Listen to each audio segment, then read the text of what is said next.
With Season 5B of Lucifer here, it's time to hunt through all the new episodes for those delicious Easter eggs and hilarious details the crew snuck in for all us Lucy fans. So many Easter eggs from our previous adventures, did you spot them all? Yippee-ki-yay movie lovers, I'm Jan, and in this video I'm revealing over 50 heavenly details you missed in Part 2 of Lucifer Season 5. Spoilers ahead of course, so take care.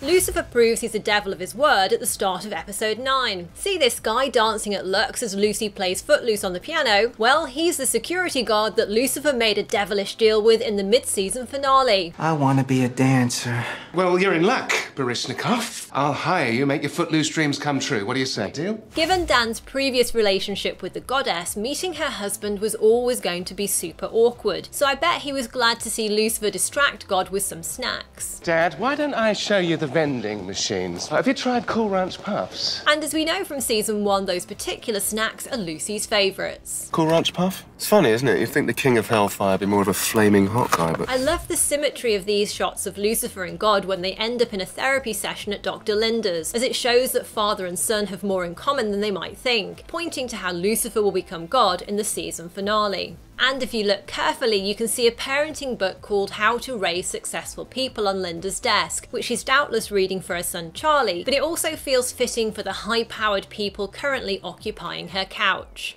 The musical episode is an absolute blast, with lively performances, Busby Berkeley-style choreography, a cameo from singer-songwriter Debbie Gibson, and yes, even God starts bopping along. On top of that, we also get plenty of signs of what's to come by the end of the season. Dan's concerns over having slept with God's wife, which means I'm definitely going to hell, and the song he sings foreshadow Amenadiel's discovery that his friend isn't in heaven. Lucifer shutting down a flame with his hand and his clothes burning up while he remains unscathed. You okay? Yes, of course I am. Foreshadow his flaming fate in heaven and signal that ultimately he'll emerge unharmed. And then there are the literal signs we see Chloe and Lucifer standing by at the school, as she tells him she has faith in him and that she's sure he'll work things out with his dad. Flying to the top in just one day and another victory on its way, say the signs, pointing to Chloe and Lucy's heavenly ascent in the finale and Team Lucifer's triumph over his villainous twin. At the gym of self-styled fitness guru to the stars, Kristoff, there's a bunch of posters of well-known clients he's worked with, all of whom have been part of Chloe and Lucy's cases at some point. There's the cast of Lieutenant Diablo, the network TV show that's an hilariously OTT version of Lucifer. And there's Hollowbay, a murdered DJ whose body was taken over by a demon in the Season 4 finale. Then there's the Blazing Banshees, a roller derby team involved in a murder-kidnap case, and their rivals the Derby Divas. The Bobby Lowe Show features a comedian who stole jokes from another comic that ended up being murdered before he could reveal the truth. Azara is the pop sensation whose life was threatened in the episode Let Pinhead Sing. As for Top Meat, that's an exclusive celebrity dating app whose designer was murdered. And apparently Kristoff is featured on The Cabin, a hit reality TV program Ella loves where a contestant was killed in Season 4. Given so many of the clients and the posters are now dead, it certainly brings new meaning to the sign Bodies by Kristoff. When Lucifer and Chloe go to interview a murder suspect who owns an adventure park, he gets the wrong end of the stick and tries to flee the scene in one of his go-karts. I thought you were arresting me for the ZX3. It's an illegal... Chemical used in street racing. Surprisingly useful in other ways. We're familiar. This is a throwback to Season 2, where Lucy went to hell and back to get the formula for the antidote to save Chloe after she was poisoned, and ZX3 was the final ingredient needed to create that antidote. A chemical called ZX3. Super rare, super illegal. In a somewhat ironic twist, the same chemical that was used to save a life back then winds up ending one this season. Yeah, we found traces of ZX3 in the fuel that burned down the kingdom. Most crucially though, the fact this super rare chemical crops up again at the start of Season 5B foreshadows how Chloe will need saving from death once more in the season finale. In an effort to work on his relationship with his father, Lucifer takes him to the precinct, but God's reaction when he discovers Lucy doesn't have a throne, office, or even a desk is priceless, and Dennis Haysbert delivers the line perfectly. He has a desk. Maybe if you work hard enough, you might one day rise to this man's level. This comment must really sting, as Lucifer's not only being compared unfavourably to Detective Douche, but it'll probably also remind him of how Chloe turned him down in season 2 when he asked for a desk next to hers. Yeah, I should get my own desk. Not happening. Right next to yours would probably be best. Definitely not happening. Of course, their relationship was at a very different stage to that by season 5A, and Lucifer was happy to see Chloe make herself at home at his desk in Lux. This desk has never looked so good. When Team Lucifer try stalling their face-off with Michael to give Maze time to arrive, they break into song to pretend that God's back. But this isn't the first time that MC Hammer's You Can't Touch This has cropped up on the show. In season 4, during their investigation into the death of a realtor, Ella also broke out the 90s track. Stop! Hammer time! In the midst of his insane adventures in episode 12, Dan tells Ella he needs some advice to get inside the criminal mind. I actually do know how to fake the perfect murder because I've been working on it for my novel. It's about a forensic scientist who talks to ghosts. Ella first mentioned that book in season 3. I'm actually writing my own book about a forensic scientist who talks to ghosts. And it's based on her own friendship since she was a child with a ghost named Ray Ray. Continuing the ghostly theme, in another episode, Ella wears a t-shirt with the pun "Holy Sheet" on it that features a ghost wearing a halo, which is perfect because that ghost that Ella believes she met as a child is actually a holy being, Lucifer's sister, Azrael. In episode 11, as a doctor gets ready to perform her latest surgery, she says, "It's a beautiful day to operate." Which is a play on the line "It's a beautiful day to save lives" from the long-running medical drama Grey's Anatomy. When Lucifer arrives at an aquarium where a body's been dumped in the shark tank, the first thing he says is, Sharks, one of Earth's most misunderstood creatures. Definitely correcting that when I'm God. Which is a throwback to season 3, where he decided there were better ways to spend his time than trying to kill Pierce, aka Kane. There are far better ways to spend my time. Oh? Take a nude painting class. Buy that pet shark I've always wanted. The number on the ticket Lucy gets when he leaves his car with a valet is 666, the number of the beast in the Book of Revelation and widely associated with the Antichrist or Devil. This isn't the first time that number's appeared. For example, it was also tattooed on Lucifer's torso. And when Lucy appeared during an Arrowverse crossover event, we learnt that he lives on Earth 666. When God pops up at a crime scene and tells Chloe he's made himself human, Lucifer makes a joke of it. Oh, he does inexplicable things from time to time. Marsupials, pomegranates, the gallbladder. As throwaway as that gag is, the mention of pomegranates caught my attention as they've appeared on the show before, with several paintings of them in the law office of Charlotte the Goddess. Which is fitting, as some scholars believe that pomegranates, not apples, were the fruit that tempted Adam and Eve in the Garden of Eden. When Chloe asks a medium where she was during a murder, she replies, "Giving a reading to a programming exec at Fox." Oh, good luck with that. Lucifer's comment is a hilarious burn on the show's previous home, Fox, which cancelled the series after its 3rd season, following which an online campaign by Lucy fans saw it picked up by Netflix.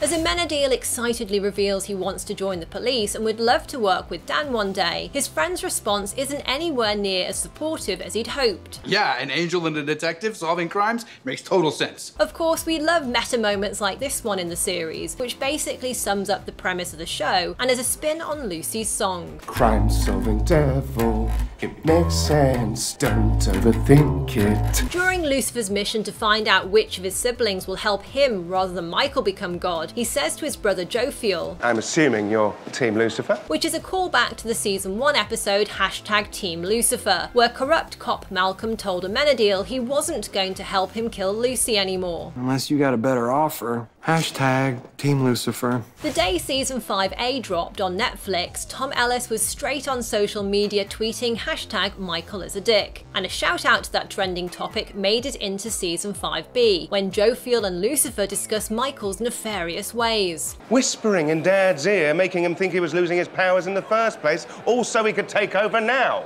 Yeah, Michael's kind of a He's a massive At the start of the season finale, Michael plays an off-key version of the popular jazz song Heart and Soul, which is often performed as a piano duet, as it was by Chloe and Lucifer in season 1. Michael's out-of-tune performance and the fact he plays by himself fits perfectly with his whole character, and emphasises how totally at odds he is in everything with his musical and sociable twin brother. Also, intriguingly, 2 of the times this particular song was popped up in the series, it's happened shortly before a reveal that one of Lucy's brothers has got their hands on a weapon that could have dire consequences for the devil and even the world. In Season 1, it was an untraceable gun that Amenadiel wanted Malcolm to kill Lucifer with, while in Season 5b it's a flaming sword, which Michael claims to have, though he's lying at that point, and which he intends to use to beat Lucifer in the latest celestial battle. When God and the Goddess finally exit this world to live together in her universe, they do so at Lucifer's club, pulling aside the curtains and walking out into the light, all of which happens appropriately enough right under the sign Lux, the Latin word for light. Lucifer decides to pick up a new instrument this season. I think I'm going to learn the French horn. Which is a fun hat tip to Tom Ellis' own life, as he actually learned to play the French horn at the age of 8 or 9 and played in orchestras including the City of Sheffield Youth Orchestra throughout his teenage years. My French horn, just on my way to chuck it out. While Eve waits for her date to turn up at the bar, she drinks an Appletini, the same tipple she ordered when she first appeared in Season 4, though this time it comes complete with a slice of apple, all of which is a nice nod to Eve's backstory with what's often thought to be the Garden of Eden's forbidden fruit. Just when Michael thinks Lucifer's accepted him as a new god, You ready to bend the knee, brother? his devilish twin pulls a fast one. You are God. Awful! I mean, what on earth are you wearing? Is winter coming or something? But Lucifer trash-talking his brother's Game of Thrones style garb isn't the first time he's used the hit show's famous phrase. Back when Chloe was worried about Father Kinley's prophecy, Lucy asked her, What is it this time? Perhaps winter is coming. and I'm not sure if it's intended, but at the family dinner, when Lucifer noisily drags his chair to the head of the table, I couldn't help but think of a certain Thrones character who also had a rather difficult relationship with his family.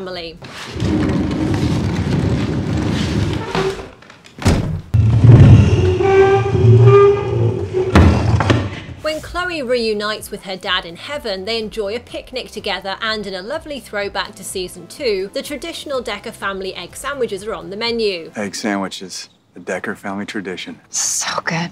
Grandpa used to bring me this sandwich every Thursday after acting class. So good. By the way, the actor who plays Chloe's father here is Chris Payne Gilbert, real-life husband of May's actress Leslie Ann Brandt. Lucifer is met in heaven by Lee, aka Mr. Sit Out Bitch, who's been a regular in the show's season premieres over the years. And when Lucy says he's been saved by Lilith's immortality ring, Lee's reply, I don't know what the fork any of that means. is a tribute to the brilliant TV comedy The Good Place set in the afterlife, where curse words are censored in hilarious ways. Somebody royally forked up. Why can't I say fork? Maze breaks down when she finds an old t-shirt Dan had to pinch after she knocked him out and left him naked in Chloe's bed back in Season 1. That NSYNC t-shirt, which originally belonged to Chloe, reflects her love of 90s music, something Lucifer has ripped her about over the years. Full of 90s jams, I see. The Bangles, NSYNC. Right said Fred. And I go into full detail on the masses of Easter eggs and references in the Daniel Espinosa Naked and Afraid episode in my next video. Countless hours of meticulous planning, dozens of favours called in. So tap here or click the link in the description below for that video as soon as it's ready. Now, what were your favourite moments in the second part of Season 5? And did you spot any other Easter eggs or cool details? Leave your thoughts in the comments below. Tap left to watch my full Lucifer playlist, including Part 2 Ending Explained and Season 6 theories. Or tap right for another video you're sure to like. And if you enjoyed this, a thumbs up and a share are hugely appreciated. Thanks for watching and see you next time. Yippee-ki-yay, movie lovers!